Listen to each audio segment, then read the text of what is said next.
episode of Commercial Property Roadshow. You're here with Helen Tarrant. So the big topical question everyone's wondering, with the interest rate hitting 6%, is there cash flow properties out there? Where can I find my cash flow properties, right? So there's lots and lots of questions around it. And if you're a residential investor, where do you go next, right? So you might have had some experience in buying a house, renovating it, and then flipping it for a profit.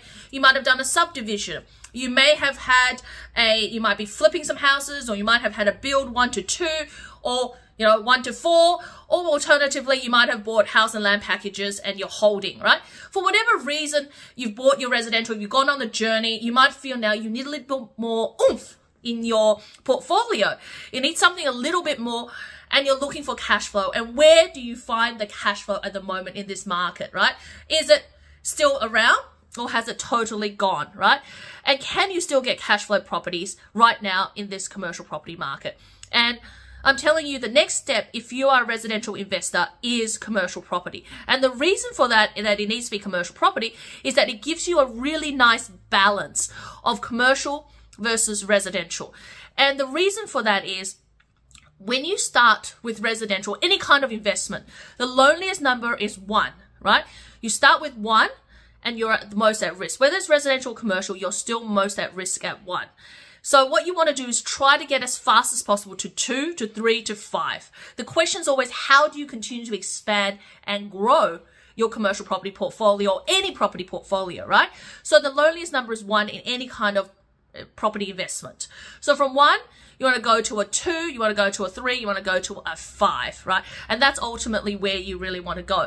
But then, how do you get there? So what you try to do is you try to leverage off the previous one. So you put the money in the previous one, you do some work, you create an uplift, or you wait for the market to change. You access the equity, which is the difference between the value you bought in the property and where it was where it's grown to. You try to take that out to do it again. And then you do it again. And that may require you to do some cosmetic renovations. That might require you to do a few other different things to increase the value of that property. So you've gone through this journey, and at some point you realize your serviceability tapped out, right? And that is the hardest point to be at. The bank tells you can't borrow anymore until you get substantial income. And now, how are you going to get substantial income? And now you might have refinanced from the last time, and you think you can buy another one, and you've got 200-300K stuck in your offset account. If you touch it, you're going to find that you have to service it through 300,000. Now, it's about at 6%. It's $6,000 on every 100 grand you need to service. So at 300,000, that's about $18,000 you have to find, right? If you then take on another loan and say buy $1 million property, it's really $60,000. Now, if your rent is coming in at 40,000 and your outgoings are 20,000 and your mortgage is 60,000, then somewhere along the line, you're going to be negative $20,000 at least, right? So you're not going to be able to service it, right? And the bank says no. And that's really the hardest point. So where to from there? Commercial property is your next logical step. And the reason for that is, when you go through commercial property, you start with your residential and you're trying to move in one direction to try to get to more and more properties. But the reason you want to get to more and more properties is because you want diversification, so that it's less risky for you. So if you're all buying in Melbourne now, or Sydney or Brisbane, you want to diversify into other cities. And it doesn't matter whether you have, residential or commercial, whatever you need to do, you need diversification. So you want to go from wherever you're buying now to the next one, which is in a different city or different state. And you might want to go from regional to metro, or metro to regional, right? You might want to do those, right? So that's what you essentially want to achieve. But in that journey, you don't actually have any cash flow. You're actually trying to support it because it's a growth journey. And what happens with the growth journey is you actually need to take money out of your own pockets and feed the growth. And most people hope for is to make it neutral. And the amount of time that people try to make a growth property cash flow property, it's ridiculous. Because why would you want to make a growth property cash flow property when it's meant to be a growth property? You're meant to hold it for growth. But what you need is a balance of a cash flow property, so that you can balance out your portfolio so that you can have growth and cash flow. So you're going one direction, trying to make a growth property a cash flow property. In the meantime, you're trying to leverage and diversify. But if you go the other direction, instead of going from residential, you go to commercial, what naturally happens is that you have diversification, because now you have residential and commercial, and you have growth and cash flow, and you actually end up balancing it out, and that allows you to go faster. And by balancing that out, your portfolio out, what you actually end up with is way more security, way more chances to get your portfolio optimized for both growth and cash flow. So your growth property does is growth property, so you can afford to buy the best location, best growth, and you're supported by the best cash flow property in your commercial space. So instead of trying to make one property what it's not, use two strategies together in combination so that you actually have the bang and actually exponentialize your portfolio. And that is why commercial property is really the next step. If you're a residential investor already, what next is a cash flow commercial property? And the question is, can you still get cash flow right now? Well, absolutely. So here's a few examples.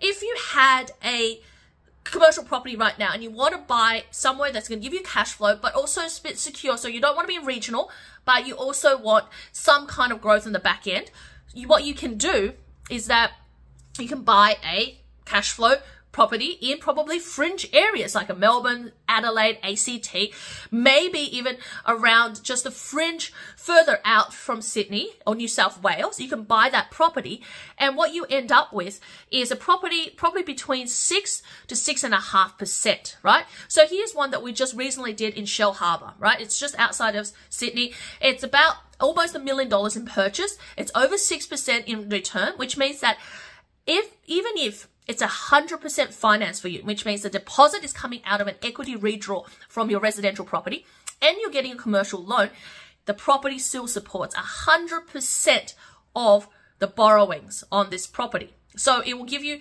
over $60,000 in net returns, so that you're able to service everything, plus get cash flow coming in, right? And with cash flow coming in, you can support the rest of your residential portfolio, right? The ones you want to keep, right? And also allow you to go further as well. Now, if you did want that scenario and you want something with a higher cash flow, well, here's one that we did a while ago. And actually, this one we did a while ago, and it was, yielding over 7%. This one said it's over like almost 7.5% in yield. Now, that allows you to service $60,000 of your loan repayment. That's, coming in from that's your residential plus your commercial, and give you $15,000 on $1 million purchase for your pockets. Just go straight into your pockets. And that's after all the outgoings, all the mortgage has been paid, literally money in your pockets for you to spend, right? And $15,000, what does that mean to you? It means it supports an almost $1 million purchase on a residential property. So you don't have to take money out of your own pockets to support $1 million residential property purchase. So when you purchase a residential and it's negative by 15K, this 15K from your commercial supports it, feeds it. So you can go to work and accumulate more deposits, right? Or you can go and fix up the residential property and leverage off the equity. Whatever it is, you can go to work and not worry that you have to make ends meet today, or that you have to scrape and pinch to be able to afford that negative cash flow you're getting from residential. So next step for you, if you are a residential investor and you're looking for cash flow options out there, there's not that many. You can invest in a business, which you have to work in it to get cash flow. You can try with your residential property to add a granny flat, do a subdivision, do extensions, increase your rent, do rooming houses.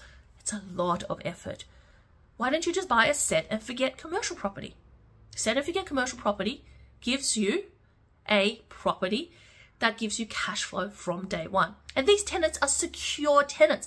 I know you might be thinking, oh, what if the tenant leaves? What if this and that?